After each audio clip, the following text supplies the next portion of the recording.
Hello friends, दोस्तों आओ पेट 2022 वालों आ जाओ।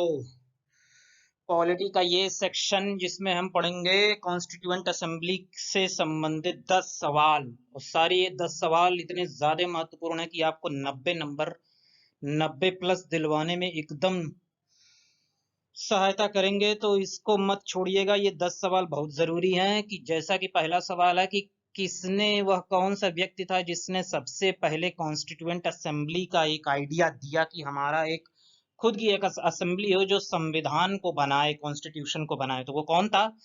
तो ऑप्शन देख लेते हैं। पहला एम एन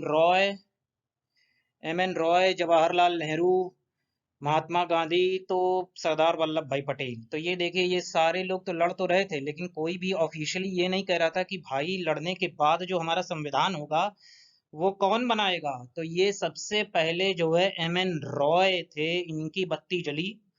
और ये जो है पहले कम्युनिस्ट थे, बाद में रेडिकल डेमोक्रेट हो गए। तो एम एन रॉय थे। तो ये पहले ऐसे व्यक्ति जो कॉन्स्टिट्यूएंट असेंबली के डिमांड को जो है पुट फॉरवर्ड किए। दूसरा क्वेश्चन है कि किस सेशन में भारतीय राष्ट्रीय कांग्रेस, इंडियन नेशनल कांग्रेस ने ऑफिशियली डिमांड किया कॉन्स्टिट्यूएंट असेंबली के। तो जब एम एन रॉय ने डिमांड कर दिया तो एक साल 1.5 साल बाद जो 1935 में डिमांड आ गया। लेकिन अप्रैल 1936 में लखनऊ के सेशन में इसका प्रेसिडेंट थे जवाहरलाल नेहरू, हमारे भारत के प्रथम प्रधानमंत्री।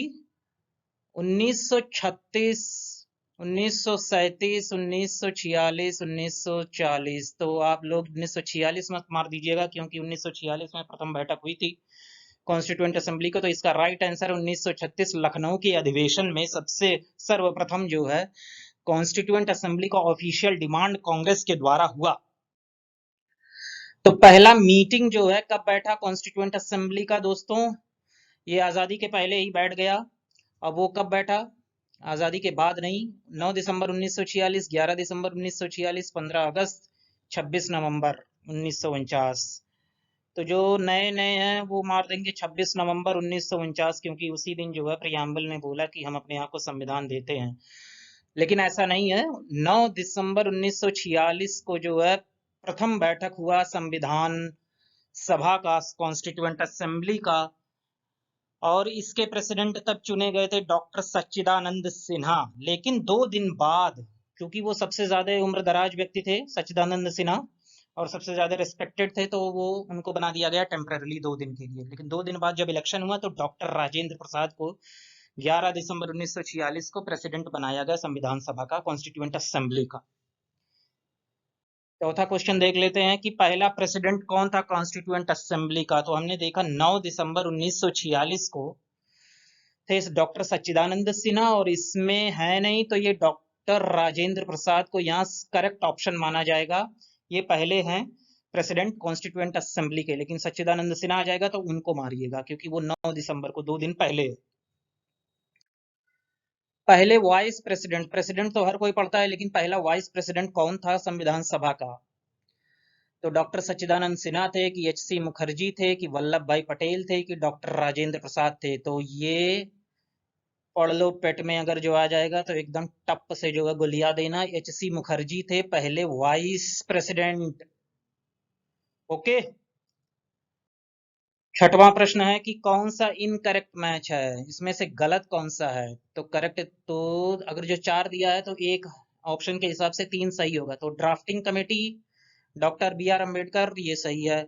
यूनियन पावर्स कमेटी, ये कमेटी जो है कोई पढ़ता नहीं है, हर कोई वही पढ़ लेता है, डॉक्टर सच्चिदानंद सिन्हा, डॉक्टर राजेंद्र प्रसाद, 9 दिसंबर 1946, बाकी सब छोड़ देते हैं। और पेट में अगर जो थोड़ा सा भी डेप्थ में पूछ लिया, यूपी पीसीएस में अक्सर ये पूछता है, जो अनटच्ड पार्ट होता है, जैसे बिहार पीसीएस में पिछली बार पूछ लिया था कि पहला जो गवर्नमेंट बना तो उसमें मिनिस्ट्री कौन कौन सी किसको किसको दी गई।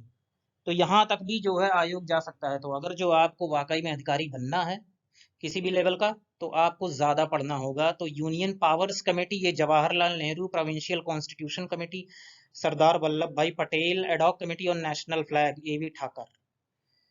तो ये जो है चौथा ऑप्शन इसका गलत है। चौथा ऑप्शन में जो एडॉक कमेटी और नेशनल फ्लैग है इसके हैं डॉक्टर राजेंद्र प्रसाद।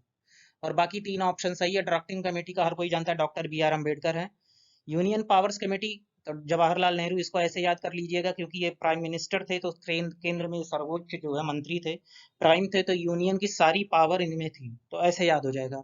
और प्रोविंशियल कॉन्स्टिट्यूशन कमेटी को ऐसे याद करिएगा, क्योंकि सरदार वल्लभ भाई पटेल का बहुत ही अच्छा योगदान रहा है, उन्हीं का केवल योगदान माना जा सकता है कि 562 जो है राज्य, प्रिंसली स्टेट्स जो है, सब मिला के उन्होंने भारत राष्ट्र का निर्माण किया। तो प्रोविंसेस प्रोविंसेस मतलब कि जो चीजें बटी हुई हैं उनको एकत्रित कौन किया? सरदार वल्लभ भाई पटेल।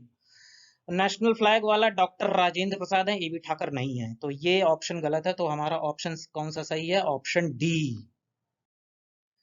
और ये इनकरेक्ट स्टेटमेंट पूछ रहा है कमेटी और हेड।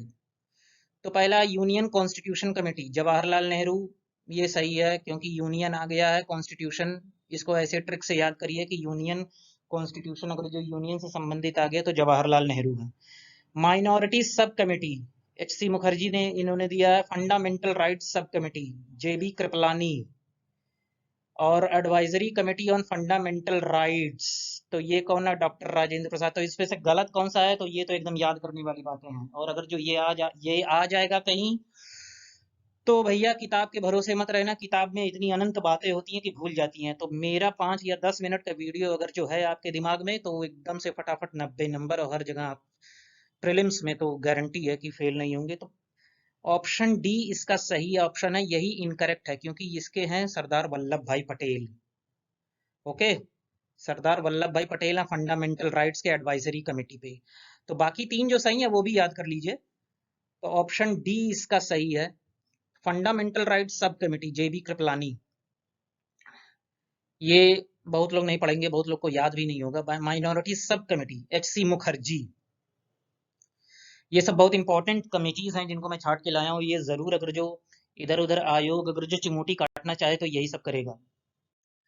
8वां क्वेश्चन है, कॉन्स्टिट्यूशनल एडवाइजर कौन था? संविधान सभा का जो है कॉन्स्टिट्यूशनल एडवाइजर कौन था? कि डॉक्टर अंबेडकर तो बहुत बड़े पढ़े लिखे व्यक्तित्व के धनी तो थे ही, और वो उनके ऊपर पूरी जिम्मेदारी थी, ड्राफ्टिंग कमेटी के हेड थे, लेकिन एडवाइजर कौन था? कि अगर जो कहीं कोई डाउट हो, कोई कोई सजेशन लेना हो, कॉन्स्टिट्यूशन के इंपॉर्टेंट जो महत्वपूर्ण आदर्श हैं, प्रिंसिपल्स हैं, आर्टिकल्स हैं, अनुच्छेद हैं, तो उसका एडवाइजर कौन था संविधान सभा का? तो ये बहुत ही इंपॉर्टेंट प्रश्न है, ये आ भी चुका है।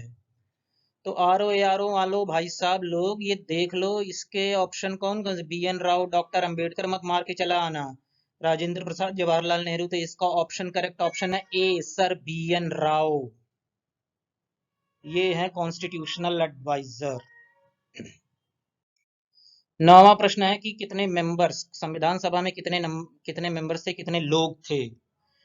तो इसके दिया है 392 before partition, 389 after before partition, 289 after partition, 299 after partition.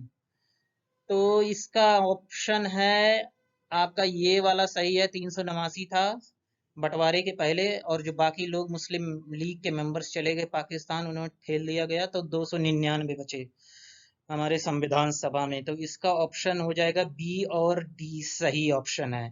तो ये याद कर लीजिए, 299 और 389। 10वां क्वेश्चन है, संविधान सभा के जितने मेंबर्स थे वो आए किससे थे? क्या उन्हें जनता द्वारा चुना गया था?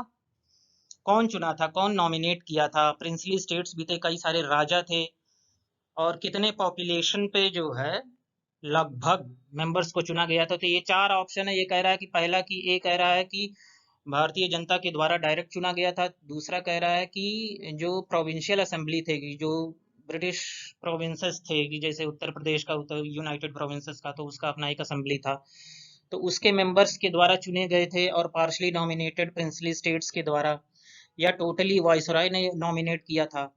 और जो सीट्स था, तो किसके प्रपोर्शन नेट था, वो किसका रेशियो था पॉपुलेशन का? तो इसमें से कौन सा करेक्ट स्टेटमेंट है? तो हम देख लेते हैं। पहला ऑप्शन गलत है, क्यों? क्योंकि जो है वहां पर वो डायरेक्टली नहीं चुने गए थे। तो पार्शली ये ऑप्शन सही है आपका। पार्शली जो है जितने भी प्रोविंसेस थे उनके मेंबर्स जो थे, उन्होंने आपस में जो है इनडायरेक्ट इलेक्शन के द्वारा वो चुने गए थे, जितने भी संविधान सभा में जो मेंबर्स थे। तो कुछ तो, और कुछ जो प्रिंसली स्टेट्स को जो नंबर अलॉट हुआ था, वो उनके राजा जो है नॉमिनेट किए थे कि हमारी तरफ से ये बंदा जाएगा और ये जो है उसमें शरीक होगा, भाग लेगा।